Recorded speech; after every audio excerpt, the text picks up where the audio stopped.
Welcome to Extreme Genes, brought to you by The Church of Jesus Christ of Latter-day Saints.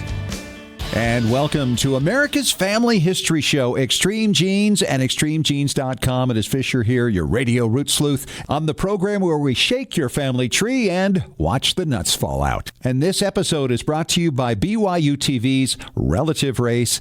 Hey, it's been a long time since we've had Kenyatta Berry on the show.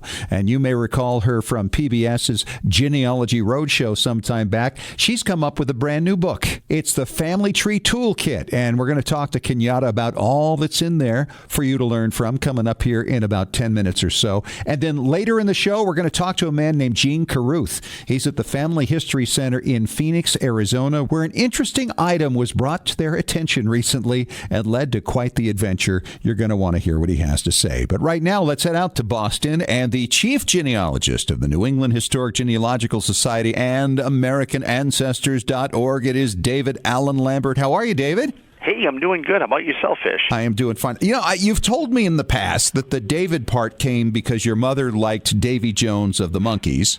Actually, my sister had a crush on him, but as the story goes, not my mother. Not your mom? Okay, so No. Your mom deferred to your sister to name you. Yeah, a name picked out of a hat, the old traditional way. You know. And what's the Allen part? Is the Allen an old family name or something?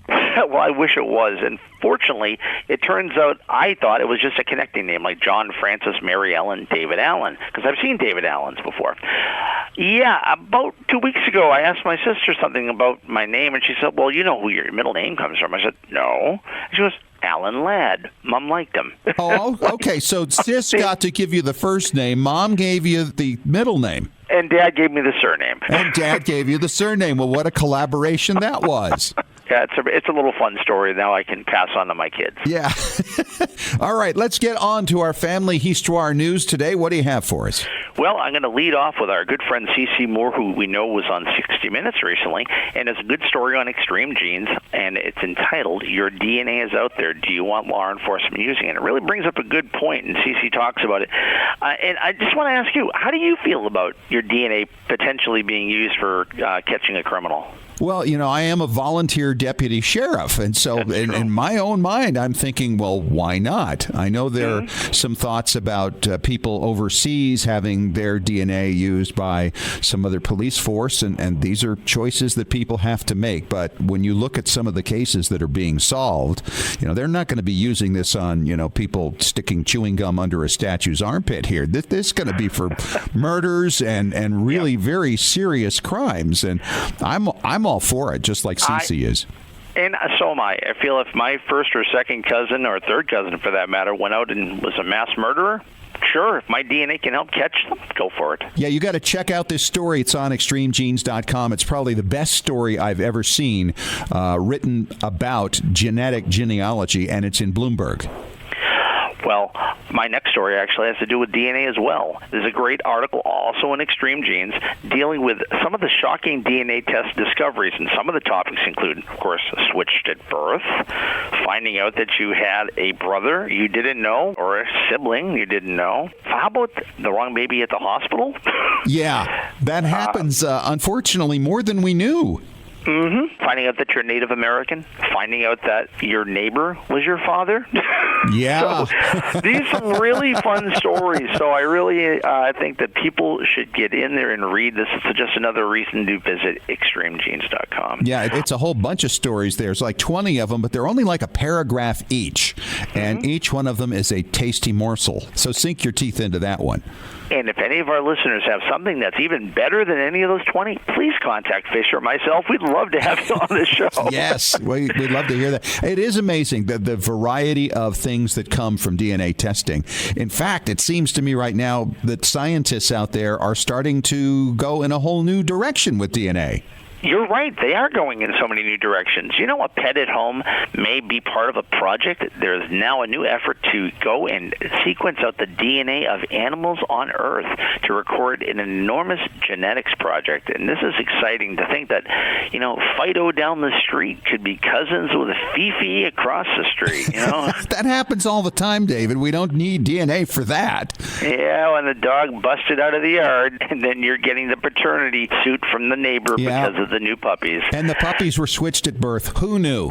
I know. I mean, exciting DNA stories will be on our pets soon. This is great stuff. I know. And by the way, they're also getting into plants with this. They're trying to do all the genomes of all these creatures and plants all around the world. They're not getting into bacteria, though, because they say that would just take thousands of years. Well, doing plants, it really proves they are branching out in the field of genealogy. That's very bad. Yeah, thank you. Thank you. Oh, you're welcome. Next, I want to talk about a story that goes across to the Emerald Isle, where thousands of new Irish family records are now being added. The Irish Genealogical Research Society has improved and increased their research records. They have over 14,000 names, which now brings three databases they have combined to over 270,000 names to search. Yeah, and this is great, too, because many of these are from obscure records, meaning that you're going to find things in there that are missed by the larger records, like the censuses. Of course, so many of those are missing in Ireland. So it's really great to hear constantly improving news from the Emerald Isle because so many Americans have Irish ancestry. As do I. My blogger spotlight this week shines across to the British Isles, where the blog of Karen Cummings, which is located on professionalfamilyhistory.co.uk/blog. And she has a great recent set of articles on demystifying DNA. Sort of like DNA 101. This is not something obviously C.C. Moore needs to read or Blaine Bettinger or anyone. But if you're new to it or you're mystified by DNA, why not take a surf over to this website and check out this blog, professionalfamilyhistory.co.uk/blog. All right, David, thanks so much. We'll talk to you again next week. All right, my friend. It's been a long time. I don't know why. She's been a very busy lady the last couple of years, but my good friend Kenyatta Berry is on the line. Well-known genealogist, slave researcher, expert in so many areas of genealogy, and she's come out with a new book. How are you, Kenyatta?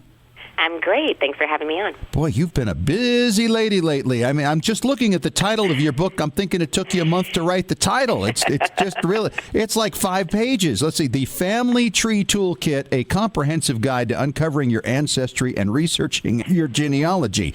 It's really long. Yes. Well, I will give credit to the publisher for that. That was they created the title.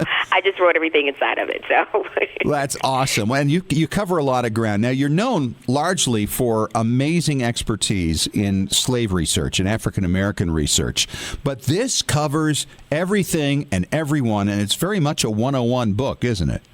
It is. I wrote it with the beginner in mind. You know, I thought about when I started genealogy over 20 years ago, right, what tool or workbook or handbook I would want to have to help me on my journey to discover my family history. And so I wrote that. I wrote the book thinking about the person that gets their DNA results and all of a sudden they have more questions. What book would they want to pick up, and how could I guide them on that journey of discovery? Boy, that's awesome. You know, I think about that. You started out in genealogy. You probably never imagined you'd be on Genealogy Roadshow on PBS. Never imagined you'd be doing a book tour now, as you've done. I mean, it's quite the life. It is. It is quite the life. You know, I have, and we've spoken so many times before, and as many people know, while I was filming Genealogy Roadshow, up until last year, I was working full-time in software sales and filming the show on the weekends, and I wrote the book while I was still working full-time. So that was a bit of a challenge, but I got through it. And last year I decided I really wanted to make this book a success. And the way to do that was to put everything I had into promoting it, to doing more around genealogy and speaking.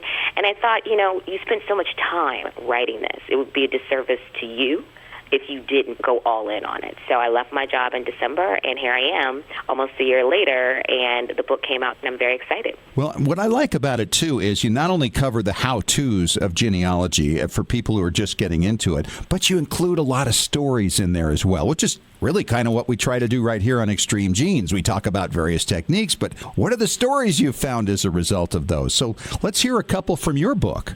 Yeah, so I start the book out with my genealogy journey, focusing, I balance both my maternal and paternal ancestors, right, and sharing information about them. But the book starts with my maternal ancestors who were in Culpeper County.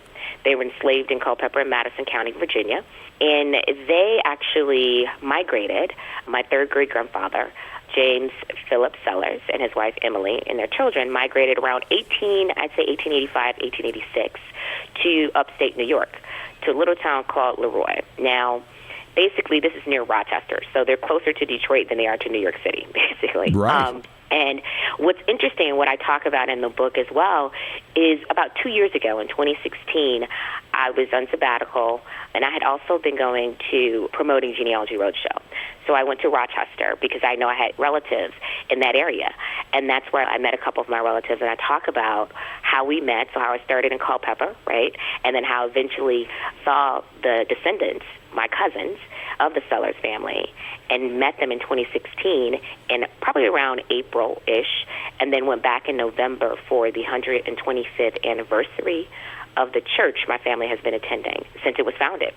And there I met more cousins. I was able to attend the service and all the events for the weekend. And it was really cool for me because my great-grandmother, Esther Lewis Kendrick, died there in 1983. And since then, there really hasn't been a connection between her family in Detroit and her family in upstate. So I'm hoping to bridge that connection. Wow. And I love the way you're tying that in. And it is a chain reaction, isn't it? You find something in a record, you follow it up, then you meet living, breathing people that are tied to that record that you discovered. And that's what's so fun. I think this is the closest thing we're ever going to get to time travel. I totally agree with you on that. It is absolutely the closest thing. And I love that in finding these folks and connecting with them, I'm also able to bring their family history to life, right? Because a lot of my cousins didn't know any of this information. So when I first met them in 2016, they're taking pictures of my PowerPoint slides. And I'm like, I can give you the entire family tree. I mean, I've been doing this for 20 years. We're related. But they had no idea. You know, cousins that grew up in the same town, not knowing each other, were connecting because of my book tour in Rochester. So I was in Rochester again on October 30th, promoting the book and meeting with family. Wow. So over and over, you just keep going back at this point. I do, because I find that it's great. The thing I love about Rochester as well is they've been really supportive, WXXI, the PBS station there. And after my appearance, they are actually rerunning seasons 1 and 2 of Genealogy Roadshow. Oh, how fun. So I really love going there. Yeah, absolutely. Well, let's talk about some things that are in this book, some resources that are kind of unique to what you're doing. Because I know right now, according to Thomas McKenty in Chicago, yours is the #1 book in genealogy right now. Yes, so I hear, which is exciting. I think one of the things that is unique, as I mentioned, right, what would I want when I started? What would be a great thing to have? And one thing that was painful but yet critical for me is the vital records section. So I've created state-by-state charts that list basically when state registration started for birth, marriage, death, and even divorce records, as well as online availability. Now, I did not, even though it seemed comprehensive, I did not put every online resource, right? I tried to do a mix of resources from multiple sites. And then as well, I included restrictions that a researcher or a family historian may face in trying to uncover their family history, right? As we know, the laws constantly change. But that was one of the things that I felt was critical, and it was unique, and cross-checking it and fact-checking it was painful, but I think it turned out very well, and I use it all the time, so I know that I did the right thing. Right. In my opinion. Well, and that's right. You've obviously put together something that's very comprehensive here around the country, and that's a great resource. It's just not out there in any one place.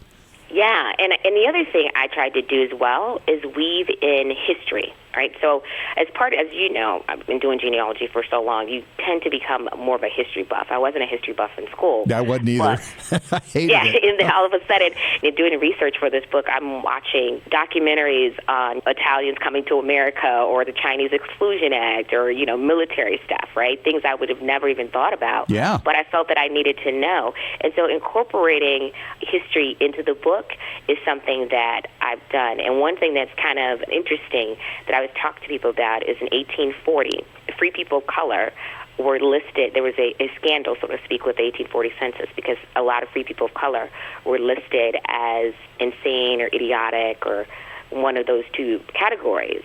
And the American Statistical Association basically did an investigation because some of the numbers were so high and they were skewed that basically free people of color that didn't even live in a town were listed that way. And it was kind of done to give the perception of why African Americans shouldn't be free.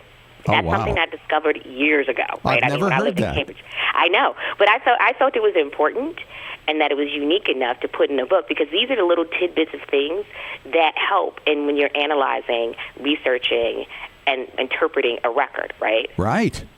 And that's something that you should know. So I thought that was these stories will often inform what you research, right? Now, the situations come up and this timing, and then maybe that explains something that you find in a record concerning one of your people. It does, yep. So I tried to put those little things in there as well. And a lot of tips. Genealogy can be overwhelming. I mean, that's why people hire me or you or others, right? Because it's overwhelming to get started. And I wanted to kind of help guide people down the road and give them something that's kind of encouraging to say, look, I know it's overwhelming. You're going to go down a rabbit hole. You'll be up to 3 a.m. But understand that this is something that is extremely informative, valuable, and you'll be a different person once you complete this journey. It really is true, isn't it? You're never the same after this stuff, because I think what we do is we wind up benefiting from the life lessons of those who came before us. So it's almost like an extension of our own life experience through them. Absolutely, absolutely. More than names, dates, and places. This gives historical context. This brings them back to life. And then you start to get people talking. And, when I was in Rochester, I went to visit my 92-year-old cousin. I met Marion Sellers Phillips in 2003.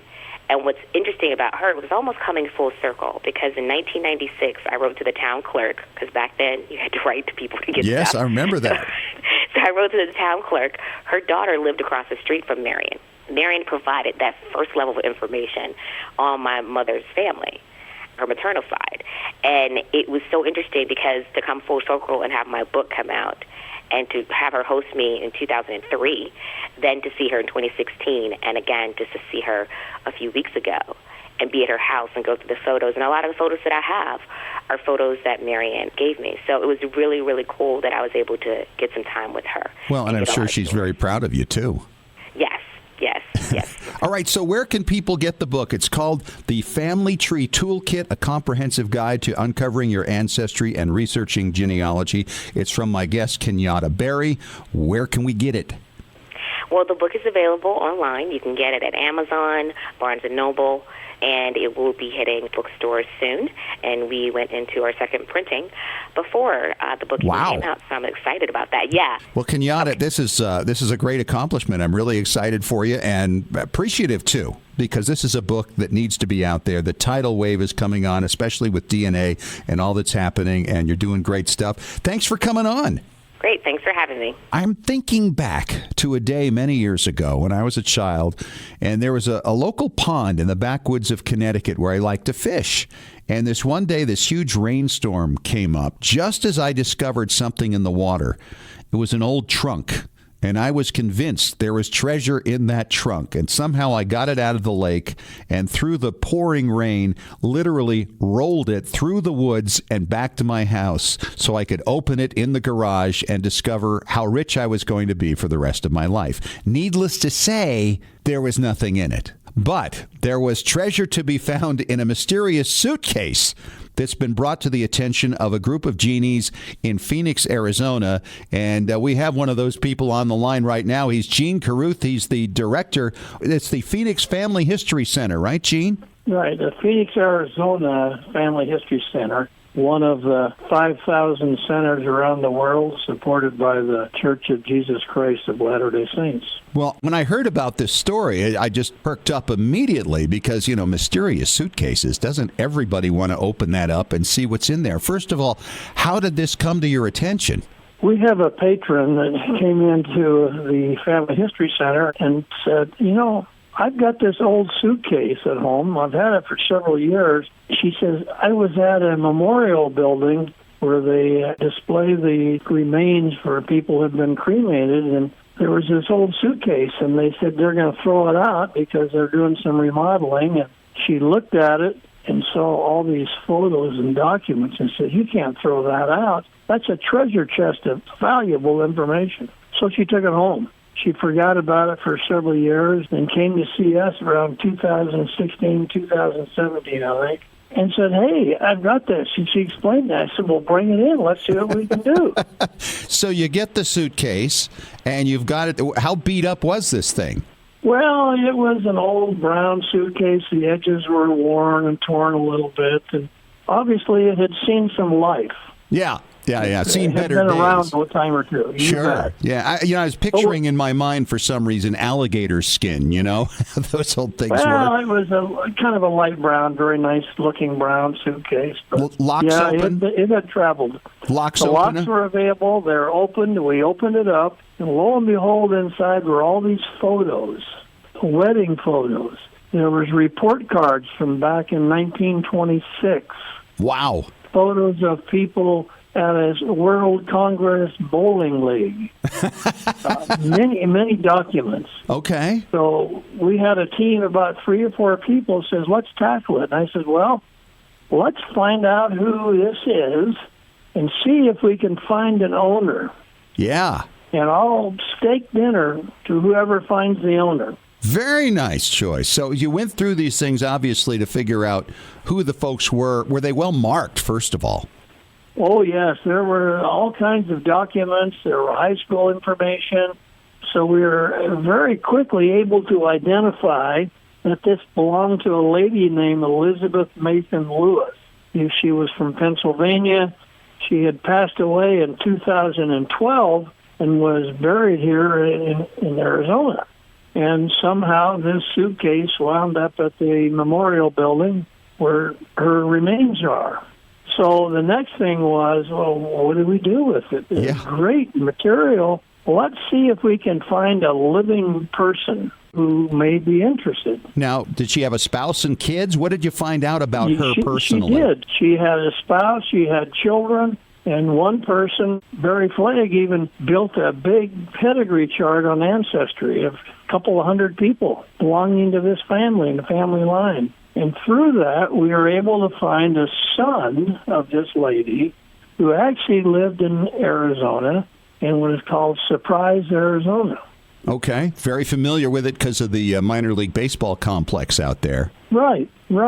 So we put a letter together and identified a number of things that we had found in the suitcase and sent it to him. He got the letter, and his first reaction is, this has got to be a spam. Somebody wants to sell me a suitcase. Now, wait a minute. Did you email it or did you drop it in the mail? We used snail mail. We mailed it to him and said it was from the Phoenix, Arizona Family History Center, and I signed the letter. His wife says, well, look at it and read it. You need to call this guy and see what it's all about. You'll know whether it's a scam. And he called us. We explained what we had, and he says, oh, I thought we had all the suitcases. Wait a minute. I thought we had all the information. Wait a minute. All the suitcases? Were there more than one? Come to find out, they moved this lady out of her house a couple of times, and she wound up in an assisted living area. And he said, we brought home 2 or 3 suitcases of pictures and documents. Wow. But was not aware of this one. They missed one at the memorial place. Somehow it wound up at the memorial place. He was just excited. Yeah, I can when imagine. He came in, he saw the suitcase. We opened it up. He started going through the information, and there were some photos of him as a little boy. Oh, how fun. Wow. In the suitcase. I hope you got some good video on that. We do. In fact, the Fox News station locally was there. Unbelievable. They came and they interviewed him. They videoed the thing, and it's out on our website. What was the best picture that was in there? Let's start with the oldest, okay? Oh, there was a wedding photo. So for the lady who died, she was like 83 years old in 2012. So that might have been one of the oldest photos. Mm-hmm. And a lot of family photos, all these series of report cards. She was a great student. A lot of A's. She did well. Well, what a great find. Pictures of her husband in this bowling league. And there's quite a few pictures of he and other bowlers in some big national bowling league. Wow. So is the son a big genie himself? Does he do a lot of research? Does he organize this? He has not done a lot of research. We showed him the Ancestry pedigree chart we developed, and that is now being made available to him and to his sister, who he immediately contacted and sent her a link to the video of opening the suitcase with the news station And so a lot of his family members apparently have been notified within 24 hours. They knew all about the suitcase. Isn't that great? Isn't that fun? It's one of those really uniting things. Has this kind of thing happened before in your center? We've had a couple of things like this where we identified some things that were left, but nothing quite as exciting as this one. Because it was a nice big bundle, and it probably had several hundred photographs in there, various types. And it told the story to the point we could develop a great pedigree chart and then find the living son and living close. I love that. I love that kind of thing. And, it happens all the time. And there's so many people, for instance, who might find just one photograph on eBay and buy it and then find somebody it belongs to on the other side of the country. And the next thing you know, these people are putting their history together for them. And I've been the beneficiary of things like that, and then the one who's also provided things like that. In fact, I sent an invitation to a wedding from 1931 to a descendant of that couple just this past week. And so I'm really looking forward to hearing their reaction when they see that, because I haven't told them yet what they've got coming. Well, Gene, thanks so much for coming on and sharing your story. That's just an incredible thing. I'm sure it's still going to be the talk of the Family History Center there in Phoenix, and we appreciate your coming on and sharing that with us. Well, I appreciate the phone call and the opportunity to share the story. Tom Perry's off this week, and I'm talking to Randy Fredlin from Vivid Pics. And Randy is one of these photographic geniuses that has come up with this great software I've been telling you about called Restore. And I thought today we talk a little bit about why pictures do what they do, Randy. I mean, you've been in this your whole life. You worked for Kodak. What makes pictures fade and change colors? And some pictures do, and some pictures don't. Well, to begin with, we have lots of dyes that over the years have changed a great deal. And unfortunately, even though we look at still pictures in particular and look at them and say, gee, that's a moment in time frozen, it's not quite frozen. What do you mean by that? Well, what we look at when we're looking at a picture, let's say a black and white picture of your great-grandmother, for example, the dyes that are in the paper, in this case, the black dye, is not as permanent as we'd like to think it is. Okay, now you're talking about a certain type of photograph, though. How far back are you looking here? Basically back to the beginning of photographic time. Okay. In the 50s, color dyes came out, which provided a whole new slew of problems because in the rush to get things to market, the providers of color paper provided dyes that were not quite as color fast as we might like. As compared to the old black and white ink from great-grandma's time? Exactly. Those black and white shots last a whole lot better, although they do fade. They're not as bad as the early color pictures. Yeah, that would make sense. I was just looking at one the other day, and it just kind of turned red for some reason, and it dated back to the 60s, somewhere in there, and I would imagine that was when some of that paper was out, yes? Yes, that's part of it. The other great deal of effect is how that picture was stored. Okay. So if that picture was stored at 0 degrees and 40% humidity under Yucca Mountain, then it's probably doing really well. So it really depends, obviously, where you live, right? And humidity and temperature, whether your closet is up against an outdoor wall, all those things that we often talk about here. I mean, they can really not only mess up the color and the contrast and the fading, but can also just destroy the paper itself.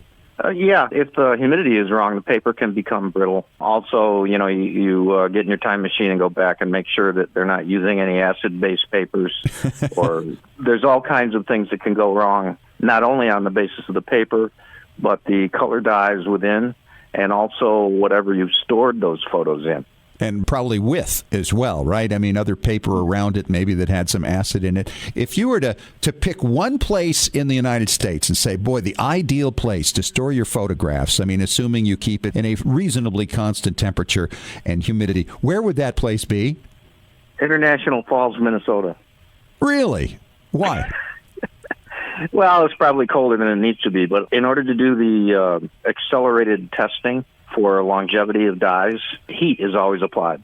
Right. And it's a cumulative effect. And what happens for testing of photographic materials is they subject them to high heat and high humidity. So the reverse is pretty much what you'd like to see for storage. So you want someplace a little chillier with reasonable humidity, but not too much.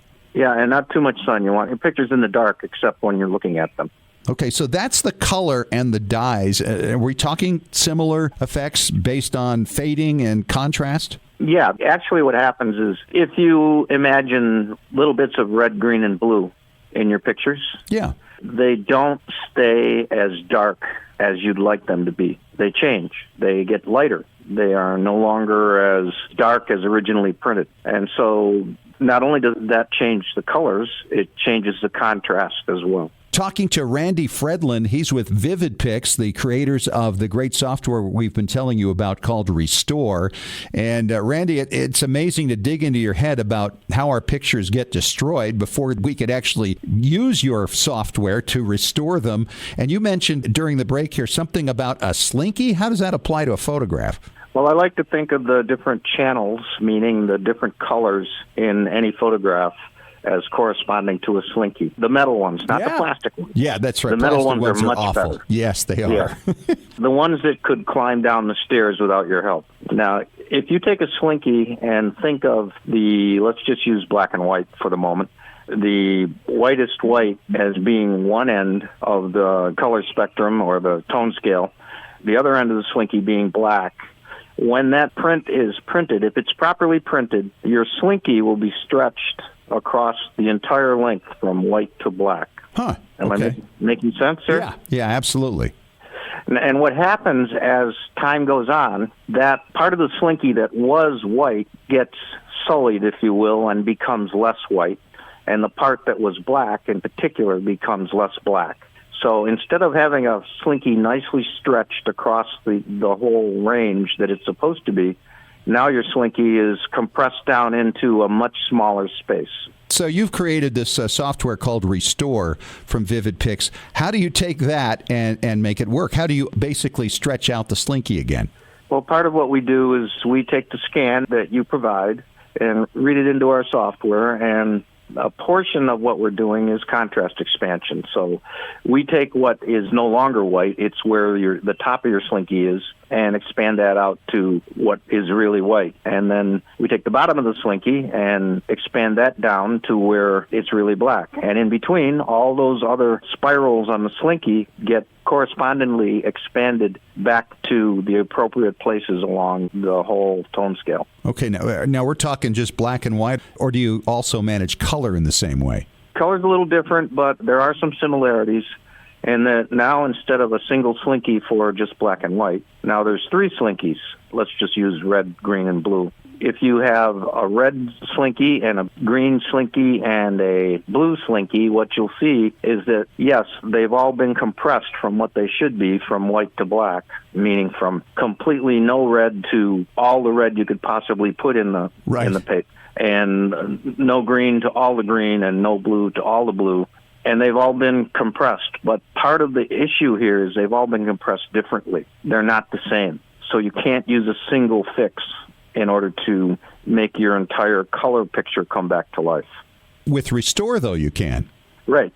But I'm saying that what we did for black and white, just a simple contrast expansion, that's a little oversimplified when you get to fixing color. Wow. Well, it's amazing what your software does. I love it. We talk about it all the time. It's Restore from Vivid Pics. And I appreciate what you're doing for our Extreme Genes listeners, too, making 10 pictures available to be fixed for free through Restore from Vivid Pics. And all they got to do is go to vivid-pics.com/Extreme Genes. And you're right there, and you can test it out and test drive it. Great work, Randy. Strong stuff. Thanks so much for coming on, and appreciate the slinky explanation. No problem. And unfortunately, I'm the guy at the end of the support line, me and Cindy. So we're there to help you if you need it.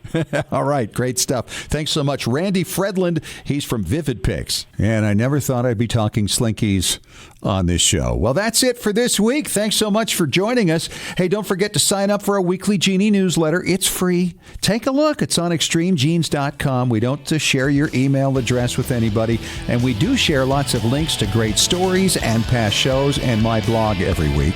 And remember, as far as everyone knows, we're a nice, normal family. This has been Extreme Genes. Share your family story by going to FamilySearch.org.